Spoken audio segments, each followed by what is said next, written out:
welcome to Think Big with AI. In today's video, we'll see a very famous problem, and that problem is twosome. Okay. So last time हमने discuss किया था twosome 2.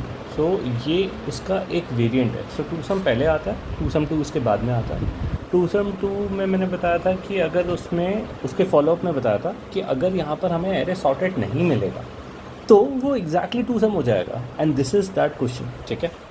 तो अब यहाँ देखते हैं कि टूसम प्रॉब्लम है क्या. It is one of the most easiest problem to begin with, और मोस्ट प्रॉब्ली ये कहीं ना कहीं तो एनकाउंटर किया ही होगा एटलीस्ट जब when you are starting your DSA journey. ठीक है. तो अब इसको देखते हैं अब. और ये एक type of domain of problems में आता है. वो डोमेन ऑफ प्रॉब्लम्स में बोलूँगा इसको 2 pointer approach. Okay. I hope this part is clear. ठीक है. तो अगर ये क्लियर है, in that case what we can do is we can check कि यहाँ पर करना क्या है. अब गिवन एन इंटीजर, ठीक है, ऑफ नम्स. यहाँ पर हमारे पास एक नम्स का इंटीजर है, हमें एक टारगेट वेरिएबल दिया है. तो इन सिंपल टर्म्स हमें क्या बोला है कि add up to a target. मतलब हमें 2 नंबर दिए जाएंगे. कैसे? हमें n1 plus n2 is equal to target. ये हमें फाइंड करना है. एज इन जो हमारा टारगेट है ये हमें ऑलरेडी दिया हुआ है. ठीक है. हमें इस स्पेसिफिक एरे में से ऐसा चेक करना है कि क्या ऐसे कोई 2 नंबर हैं जिनको ऐड अप करके हम टारगेट बता सकते हैं या बना सकते हैं. ठीक है. I hope this part is clear. अगर ये क्लियर है तो यहाँ एक एग्जांपल देख लेते हैं हम. तो ये नम्स में दे रखा है टारगेट 9 है. मतलब 9 को बनाने के बहुत तरीके हो सकते हैं. देखो, एक होता है 1 + 8. अगर मेरे पास 1 होगा 8 होगा तो हो जाएगा. यहाँ 1 और 8 है क्या पूरे इसमें? नहीं है. ठीक है. तो फिर हो सकता है 2 और 6. तो सॉरी, नॉट 2 और 6 exactly, we can say 2 and 7. 2 and 7. क्या यहाँ 2 and 7 है क्या? क्योंकि मैंने 1 को 1 से बढ़ा दिया तो ये इसको 1 से कम करना पड़ेगा. ठीक है. 2 and 7. क्या 2 and 7 है क्या? हाँ, 2 and 7 है. ओके, दैट मीन्स मेरा आंसर बन गया. This is what they are saying. 2 बैठा है 0th लोकेशन पे, 1 बैठा है 1th लोकेशन पे. हमें इंडेक्स यहाँ फॉरवर्ड करना है because this equals to 9 and we return this. I hope this part is clear. अब एक और एग्जाम्पल देख लेते हैं. 3 to 1 टारगेट 6. तो 6 कैसे बन सकता है? या तो 1 5, या तो इसको 2 किया तो इसको 4 कर दिया, इसको 3 किया, इसको 3 किया. तो क्या हमारे यहाँ कुछ है? यहाँ पर हम, मेरे को तो दिख रहा है क्या है यहाँ पर. मेरे पास अगर एक 2 बैठा है, एक 4 बैठा है, दैट्स इट. ये हमारा आंसर. एक है लोकेशन 1 और 2, ये हो जाएगा. ये इंडेक्स है. ठीक है. So this is how two sum approach has to be solve. तो अप्रोच क्या है पता लग गया. मतलब ये पता लग गया कि हमें करना क्या है. अब देख लेते हैं अप्रोच क्या होगा. Approach is very simple. अब नाउ द पॉइंट इज़ कि इसका एक अप्रोच तो ये है कि अगर मैं यहाँ पर एक एरे बना लूँ तो मैं इस एरे में एक नंबर को कांस्टेंट रख लेता हूँ. मतलब मैं बोलूँगा कि आई पॉइंटर मेरा यहाँ बैठा रहेगा, और दूसरे लूप में मैं बोलूँगा जे को आगे मूव करते जाऊँगा एंड सो ऑन.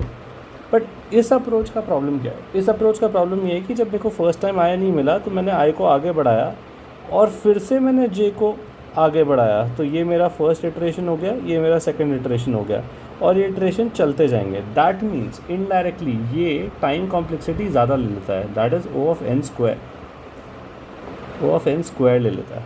हाँ, स्पेस कॉम्प्लेक्सिटी यहाँ कुछ भी नहीं है. स्पेस कॉम्प्लेक्सिटी कुछ भी नहीं है. दैट मीन्स ये कांस्टेंट स्पेस है क्योंकि मैं कुछ स्टोर नहीं कर रहा. बट यहाँ टाइम कॉम्प्लेक्सिटी ज़्यादा हो जाती है.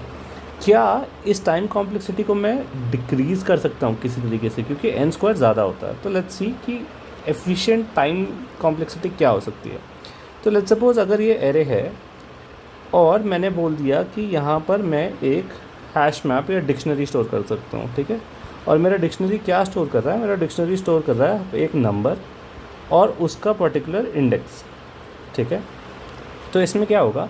इसमें जैसे यहाँ 2 7 है और यहाँ पर हमारा टारगेट जो है वो यहाँ पर हमारा 9 था. ये मैं फर्स्ट एग्जांपल ले रहा हूँ. तो क्या हुआ, मैं पहले चेक करूँगा. मैं यहाँ पर 2 पे होऊंगा तो यहाँ मेरा पॉइंटर हो जाएगा. मैं बोलूँगा आई यहाँ पर.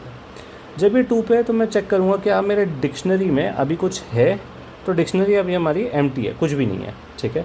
तो मैं बोलूँगा नहीं, कुछ भी नहीं है. दैट मीन्स मैं जब डिक्शनरी में कुछ था ही नहीं तो आगे बढ़ जाता. फिर मैं 7 आया, लेकिन जब मैं 2 पे था, ओके, फर्स्ट ऑफ ऑल इसको हटा दें. जब कुछ भी नहीं था डिक्शनरी में, तो अब जब 2 से मेरे को कुछ और मिल ही नहीं सकता तो मैं क्या करूँगा, यहाँ पर 2 स्टोर कर दूँगा और उसको बता दूँगा 2 है 0th इंडेक्स पे. ठीक है. अब मैं पॉइंटर बढ़ाया, मैंने कहा 7. क्या मेरा ऐसा कुछ है जो 7 और 9 बन सकता है? That means 7. तो मैं चेक करूँगा टारगेट -7 क्या चाहिए, रिक्वायरमेंट क्या है मेरे पास. तो सिंपल सी बात थी, जब मैं 2 भी चेक कर रहा था, जब मैं 2 पे था तब मैं क्या चेक कर रहा था, तब मैं ऐसे चेक कर रहा था 9 - 2 क्या 7 है क्या, तब ये हमारा डिक्शनरी पूरा एम्प्टी था तो 7 था नहीं, तो हम कुछ नहीं कर पाए। जब मैं नेक्स्ट इसमें आया हूँ तो अब यहाँ मुझे 7 मिल गया है, अब मैं ये वाला चेक कर रहा हूँ 9 - 7, क्योंकि ये हमारा टारगेट है और ये मेरे पास अभी करंटली है। मुझे क्या चाहिए 2, क्या 2 हैश मैप में या डिक्शनरी में है, एंड वी फाउंड इट, तो वो बोलेगा फाउंड। और जैसे ही मुझे मिल गया, मुझे क्या पता है 7 का इंडेक्स पता आए तो मुझे पता ही है, तो ये मेरा आंसर क्या हो जाएगा, आंसर हो जाएगा जो भी करंट आई की भी लोकेशन है, कॉमा, और ये इंडेक्स कहाँ से आ रहा है, इंडेक्स ये वाला, तो यहाँ पर इंडेक्स आंसर क्या हो जाएगा, आई की लोकेशन हो गई 1 और ये हमारा 0 यहाँ कॉपी हो जाएगा ये। नाउ द थिंग इज़ कि इसको तुम किसी भी ऑर्डर में दे सकते हो, इसको तुम 0 1 भी दे सकते हो, इसको तुम 1 0 भी दे सकते हो, तो इसमें कोई कंस्ट्रेन नहीं है, ठीक है।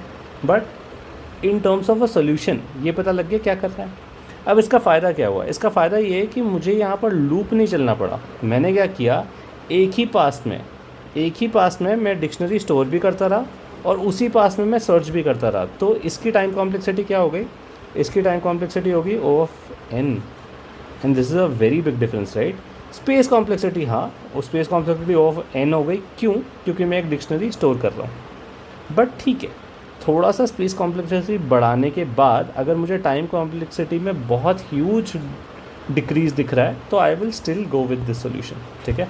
तो ये इंटरव्यूअर से पूछ लेना what kind of solution would you want to see, and based on that they will be able to show you कि क्या करना है या क्या नहीं करना, in a way that you can just orally tell them the first solution, and उसके बाद बोल देना कि I have a better approach and this is the better approach, ठीक है। I hope this part is clear. अगर ये clear है, now what we will look at is something like कि इसकी फॉलोअप क्या हो सकता है। एक तो बहुत ही प्यारा फॉलोअप इसका ये हो सकता है कि यहाँ जो हमें नम्स दे रखा है, अगर ये सॉर्टेड दे दो तो अगर ये जो नम्स है अगर ये मुझे सॉर्टेड दे दो, ठीक है।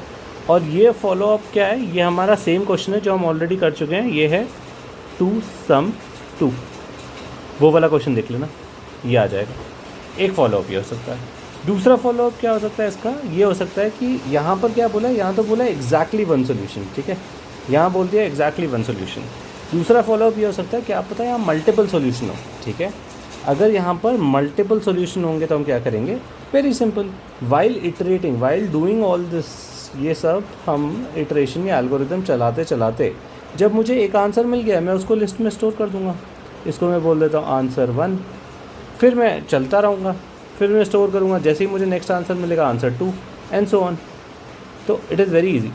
अगर फॉलोअप में बोला कि सारे के सारे पेयर दे दो, तो जब इटरेशन चल रहा है उसी टाइम पे एक लिस्ट बनाओ और लिस्ट में अपेंड करते रहो आंसर्स, एंड दैट्स इट। मेरे हिसाब से these are the 2 important follow up जो इस क्वेश्चन के लिए हो सकते हैं। But if you feel that there could be some other follow up that is very important, please comment down below and I will make sure to solve that, okay. That is for the first thing.